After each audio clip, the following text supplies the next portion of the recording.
है,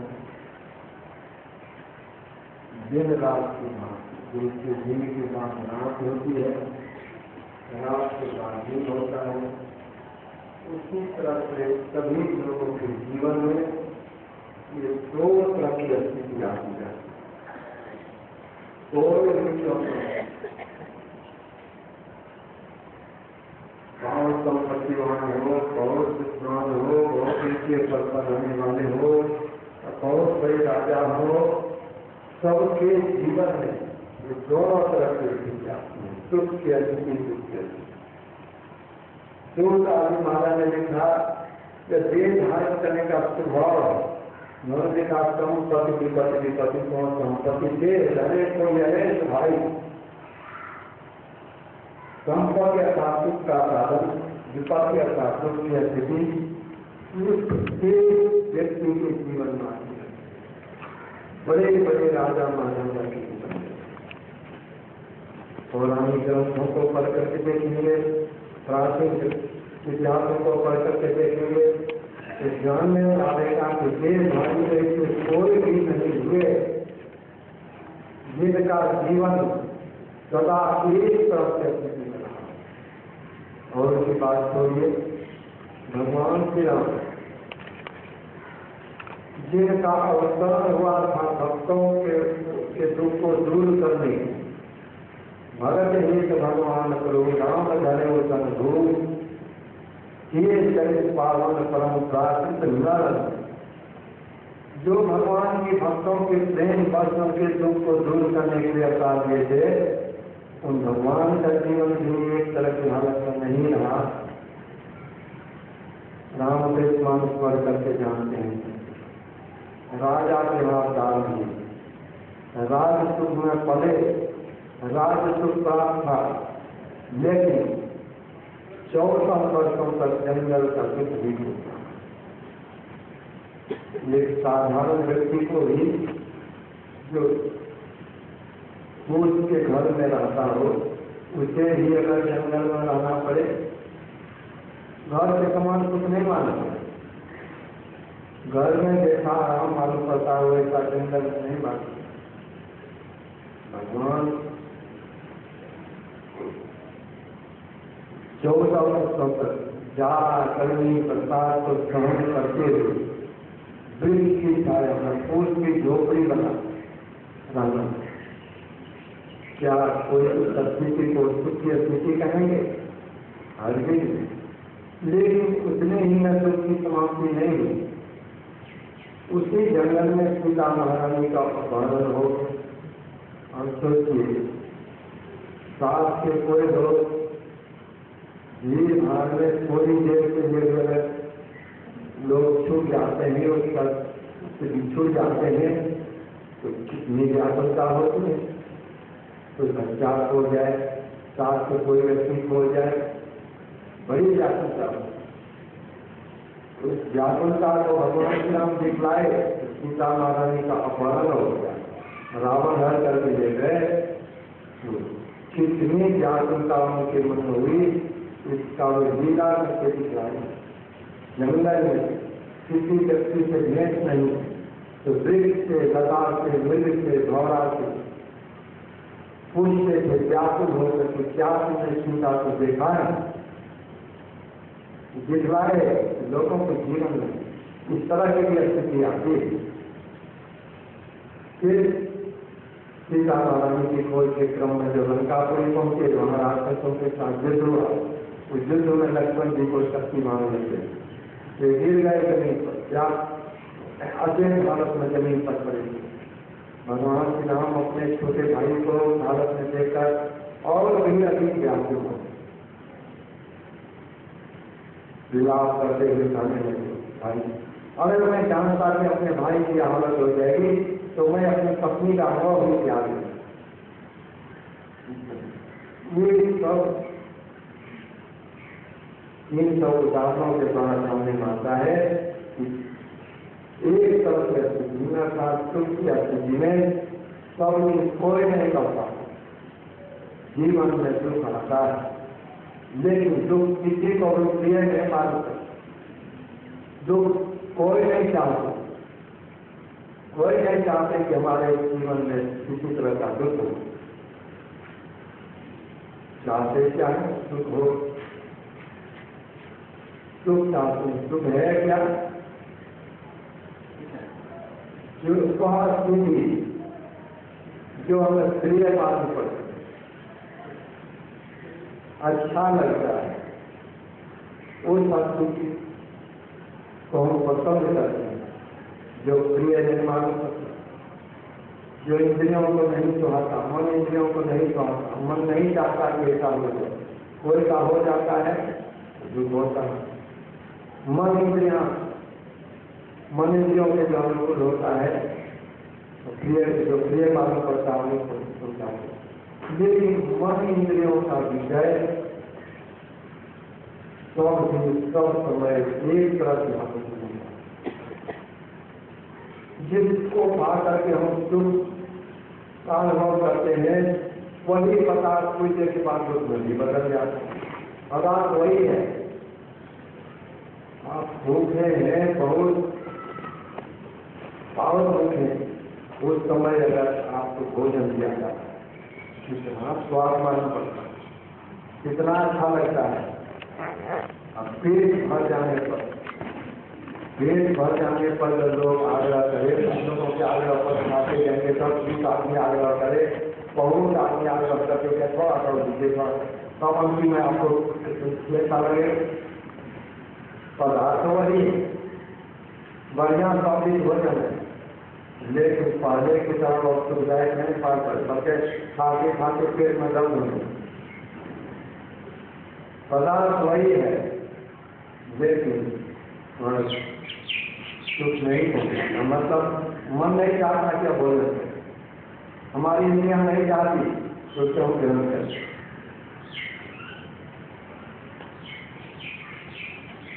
किसी भी आंख से जो देखते हैं, देखने में अच्छा लगता है, वही देखते थे कि आंख में दर्द हो जाता है। कहने का मतलब इंद्रियों को सुहाने वाला विषय भी सब समय एक तरह से सुखी नहीं है, एक तरह से सुख नहीं होता, दुख होता है। जिस दुख को हम नहीं पाते, हम चाहते कि सदा खुशी सुख हो, हम दुख में नहीं पड़े। भैया तो हम लोग करते रहते हैं उसी तरह जीवन भर जो कुछ भी कोई करते हैं, जिस तरह का भी प्रयत्न करते हैं, चाहे कोई खेती करते हैं, व्यापार करते हैं, नौकरी करते हैं, अन्य तरह का कारोबार रोजगार करते हैं, आखिर क्यों करते हैं? उसके तरह के कार्य के करने का एक मात्र उद्देश्य चाहता है कि हमारा जीवन सुख की हालत में है, हम सुखपूर्वक जीवन बिता सकें, यही कामना है। सुखपूर्वक हम जीवन बिता सकें, हमको धन चाहिए बहुत, चाहते हैं कि बहुत धन हमको हो जाए तो हमको सुख नहीं हो, चाहना चला जाता है। जरा सोच लीजिए, अगर धन प्राप्त हो जाने पर, बहुत धन प्राप्त होने पर क्या दुख नहीं होता है? जो धन की कमी के कारण दुख अनुभव होता है, तो धन प्राप्त होने पर तो नहीं होना चाहिए। धन भी दुख का कारण हो जाता है। किसी का के पास बहुत धन है, बदमाश नीचे आ पहुंचता है, गरीब आदमी के हाथ खेती करने के लिए आता, धनी करते हैं, धन लोग जहाँ नहीं चाहते हैं, जब तो मारपीट करने लगते हैं। धन के कारण ही तो दुख होता है। आप खेल से जा रहे हैं, किसी के पास अगर रुपया पैसा साथ में नहीं रहे, भूख लगने पर कुछ खरीद करके खा सकेंगे, दुख होगा क्या? तो नहीं रहने पर दुख, और रहने पर तो दुख नहीं होना चाहिए। बहुत रुपया लेकर के साथ में चलिए और देखिए, किसी को मालूम नहीं है कि उनके पास एक खाने भरे लगा रहता, कहीं दूसरों को मालूम न हो जाए, पॉकेट मार ज्ञान है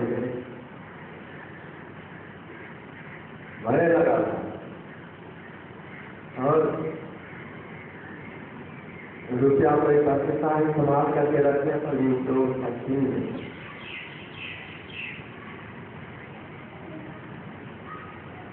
गहना जेवर पहन कर माताएं लोग सुख का अनुभव करती, सब समय भले नहीं पहुंची हो, लेकिन अपने संबंधी के यहाँ शादी विवाह है और कोई तरह का आयोजन है, पहन करके जा रही ट्रेन भीड़ भाड़ और पुल पर चढ़ करके कुछ पद पर जाना बहुत ही कान में सोने का जेवर उसको पकड़ करके छीन करके खाता, चाहे कान फटे या कुछ सोने का जेवर पहन करके सुख का अनुभव होता है, लेकिन सुखे हुआ कि दुख भी हुआ, दुख भी हो जाता। मतलब यह है बाहर में योग भी प्राप्त होता है, भले आप सुख के लिए से उसको प्राप्त करने का प्रयत्न करें, लेकिन उसमें सुख भी हो जाता है। ऊंचा पद है, ऊंचे पद पर जाकर के लोगों को सुख का अनुभव होता है, सबके मन में चाहना होती है तो वह पद मिले। लेकिन देख लीजिए जो ऊंचे पद पर चले जाते हैं उनके लिए कितनी सुरक्षा रहती है, और फिर भी उनके मन में भय लगा रहता, कहीं द्वेष पर हमको कोई मार न जाए, मार भी डालते, बाल सुरक्षा के रहने पर भी मार डालते। जब मार डालते हैं, मारने लगते हैं, क्या उस समय भी दुख मार होता है? कहने का मतलब है संसार में किसी भी तरह का प्रयत्न कीजिए, उस प्रयत्न के द्वारा कुछ नहीं चलता। आपने अभी सुना अनहोनी बात, जो नहीं होने जो वह भी हो जाए। आप सुन रहे थे ना, कछुआ को आप लोग देखिए, कछुआ के पीठ पर बाल नहीं डालता, वह हो जाए, होता तो नहीं, हमें वो अभी हो जाए। बालू को फेरने से तेल नहीं निकलता, वो अभी हो जाए।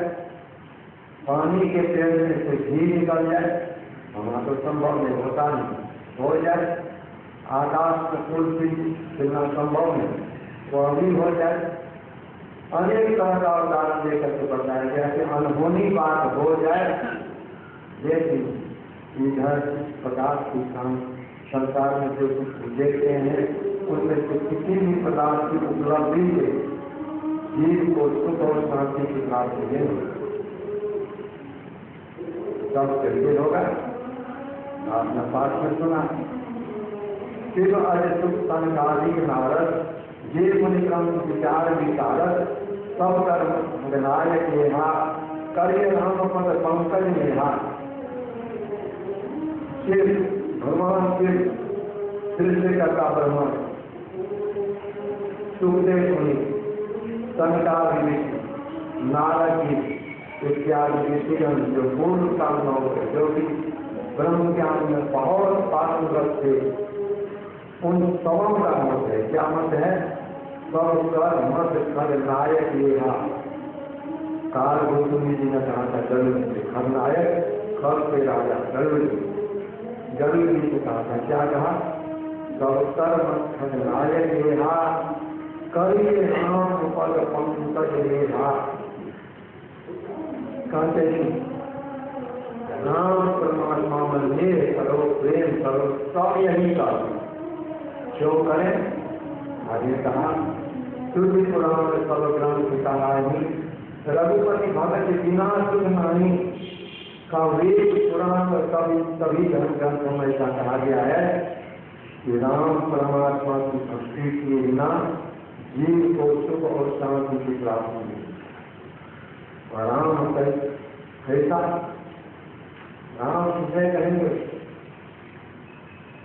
अगर वे कहेंगे कि भगवान श्री राम जो अयोध्या नगरी में अवतारी महाराजा दशरथ जी के यहाँ, वे ही उन राम की भक्ति के लिए कहते हैं उनके संबंध में तो पहले ही कहा गया कि उसको विरुद्ध हुआ, उसके लिए नहीं। तो राम कौन?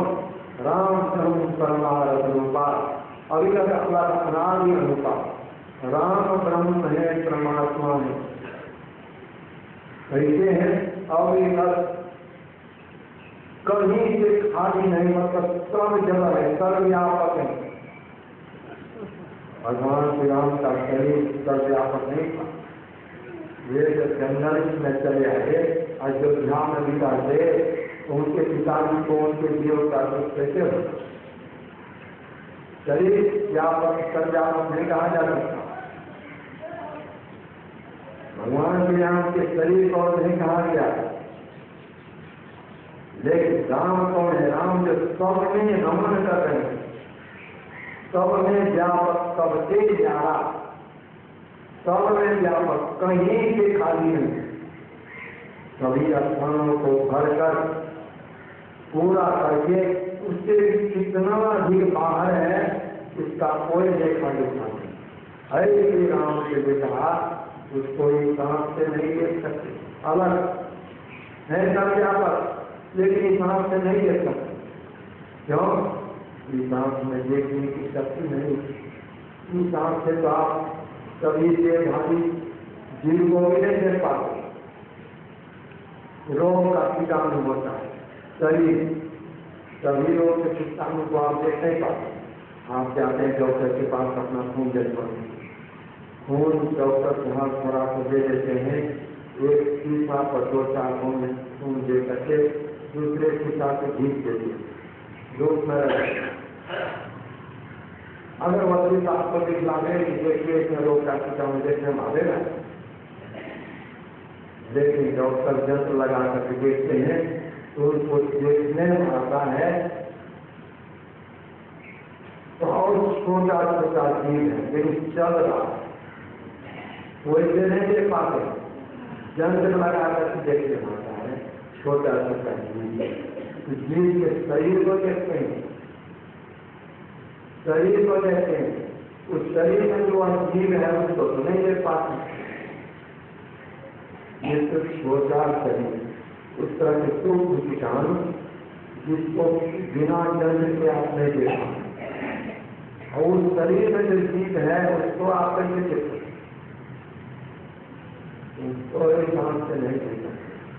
जब जीव को नहीं देख पाते, जीव के जीवन दाता ईश्वर परमात्मा, संसार में जितने प्राणी हैं सबकी रचना करने वाले वही परमात्मा राम है, ब्रह्म है। भगवान श्री राम अवतार लिए, उसके पहले क्या भगवान इस संसार में नहीं थे? और नहीं थे तो संसार को किसने बनाया? भगवान थे, परमात्मा थे पहले, लेकिन पहले अप्रगट से जैसे अभी नहीं देखते हैं, इस सांस से नहीं देखने में आता हो कि भगवान हमारे सामने, लेकिन नहीं है तो नहीं है। उसी तरह से जिस समय रामावतार हुआ, भगवान अवतार लिए थे, तो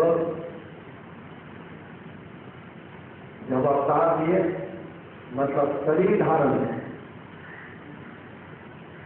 शरीर धारण करके प्रगट हुए, तभी न उनकी स्तुति की गई। रामकृष्ण में लिखा है प्रगट कृपाला दीन दयाला कौशल्याधिकारी।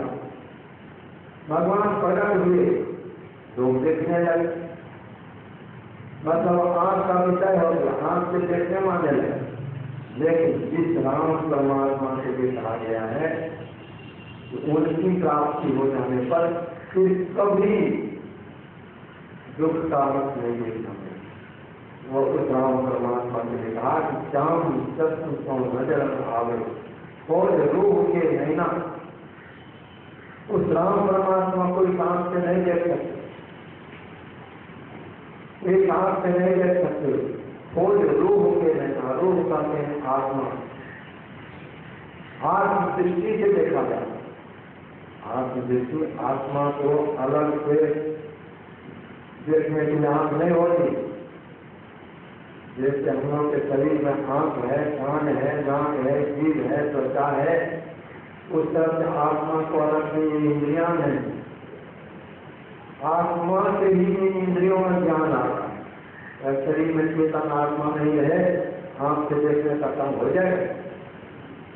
अभी तो इसी आंख से न देखते हैं, इसके जब जीव निकल जाए, जीव से निकल जाने तो आंख रहती है, नहीं रहती? आंख रहती ही कहाँ रहता है, लेकिन कोई आदमी जब शरीर त्याग देते हैं, उसका शरीर बड़ा हुआ है, मृतक शरीर। आंख है, उससे देखने का काम होता है, कान से सुनने का काम होता है। होता तब जब इसमें शक्ति आती है, और शक्ति कौन सी? जैसे देखते हैं पंखा घूमना, कैसे घूमता है? उस विद्युत की धार जुटी हुई है, इसलिए पंखा घूमना। विद्युत की धार नहीं रहे, पंखा नहीं घूमेगा, हवा का काम नहीं होगा। बल्ब में बल्ब से रोशनी होती है, और विद्युत की धार नहीं रहे तो रोशनी है। उसी का शरीर में जो आँख है, कान है, नाक है, जीभ है, त्वचा है, इन पांचों ज्ञान इंद्रियों की 5 तरह का ज्ञान होता है।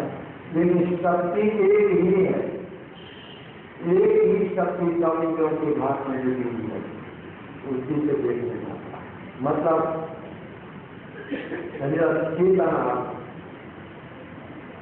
ज्ञान स्वरूपा उसको और पदार्थ के बाद और इंद्रियों के द्वारा ज्ञान हो तो नहीं हो।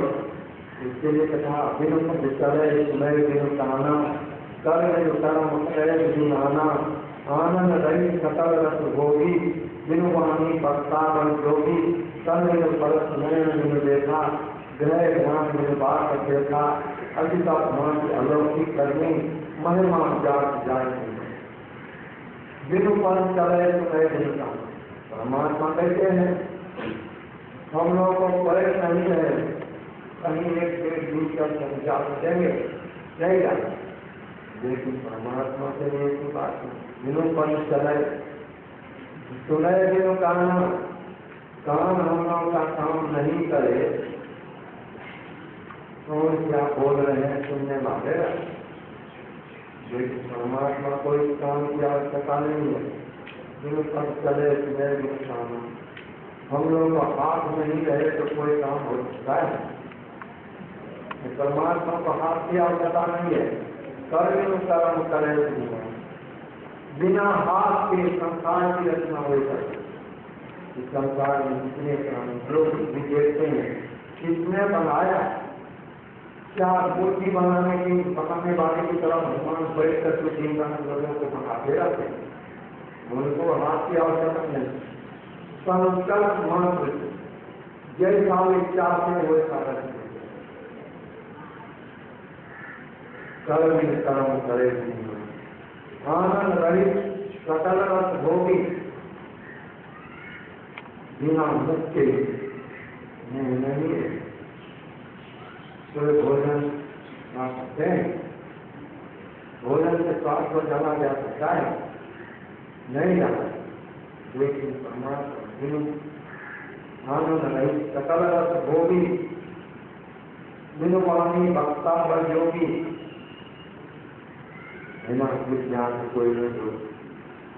परमात्मा को इसकी कोई आवश्यकता नहीं। और तन बिनु परस नयन बिनु देखा, बिना शरीर के स्पर्श का ज्ञान नहीं होता। परमात्मा को इसकी आवश्यकता नहीं। तन बिनु परस नयन बिनु देखा, हम लोग हाथ में रहे कुछ नहीं देखते, परमात्मा सब कुछ देखते हैं, उनसे कुछ भी छुपा हुआ नहीं रहता। सभी लोगों के कर्म को सबके कर्मों को देखते हो। एक आचार